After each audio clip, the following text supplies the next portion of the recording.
এখনো পর্যন্ত আইন শৃঙ্খলা পরিস্থিতি তেমন উন্নতি হয় নাই। এখনো পর্যন্ত অনেকগুলো জায়গাতেই মারামারি কাটাকাটির ঘটনা ঘটছে, কিন্তু পুলিশ প্রশাসনের তরফ থেকে সেই জায়গাগুলোতে ত্বরিত কোনো ব্যবস্থা আমরা গ্রহণ করতে দেখি না। সেই জায়গাটাতে ২৪শে অভ্যুত্থানের পর থেকেই পুলিশের মধ্যে যে ঝিমিয়ে ধরা ভাব, সেই জায়গা থেকে পুলিশ এখন উত্তোলন করতে পারেনি। আমরা মনে করি যে সরকার যদি মাঠ প্রশাসনের নিরপেক্ষতা নিশ্চিত করতে পারে এবং পুলিশ প্রশাসন সহ সেই সময়টাতে আইন শৃঙ্খলা বাহিনীর সঙ্গে যারা যুক্ত থাকবেন, যারা নির্বাচন পরিচালনার সঙ্গে যুক্ত থাকবেন, তাদেরকে যদি সঠিকভাবে ট্রেন আপ করে ফুললি ফাংশন করতে পারে, সেক্ষেত্রে ফেব্রুয়ারিতে নির্বাচন অনুষ্ঠানের ক্ষেত্রে আমরা কোনো ধরনের প্রতিবন্ধকতা দেখি না।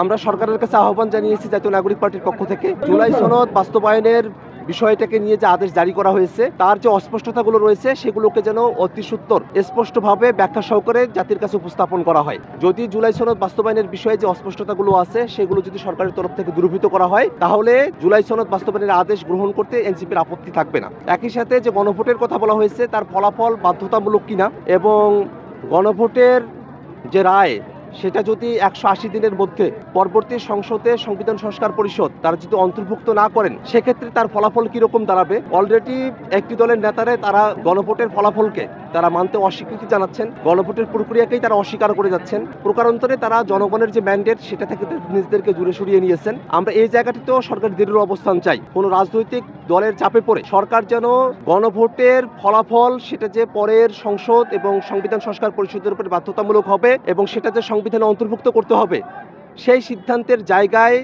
আদেশের মধ্যে যেরকমভাবে বলা রয়েছে সেটার সঠিক ব্যাখ্যা জনগণের কাছে উপস্থাপন করে এবং কোনো দলের চাপে পড়ে সে ব্যাখ্যায় যেন কোনো ধরনের ক্ষমতা কেন্দ্রিকভাবে ব্যাখ্যা করা সম্ভবপর হয়।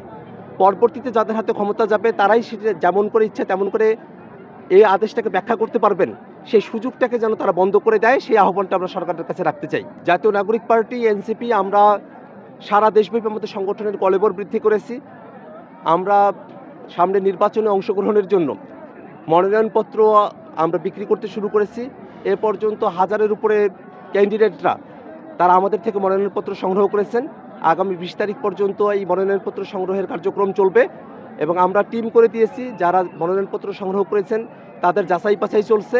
আমরা প্রার্থী তালিকা প্রস্তুত করছি। খুব অল্প সময়ের মধ্যেই আমরা আমাদের প্রাথমিক প্রার্থী তালিকা আমরা গণমাধ্যমে এবং জনগণের কাছে আমরা উপস্থাপন করব।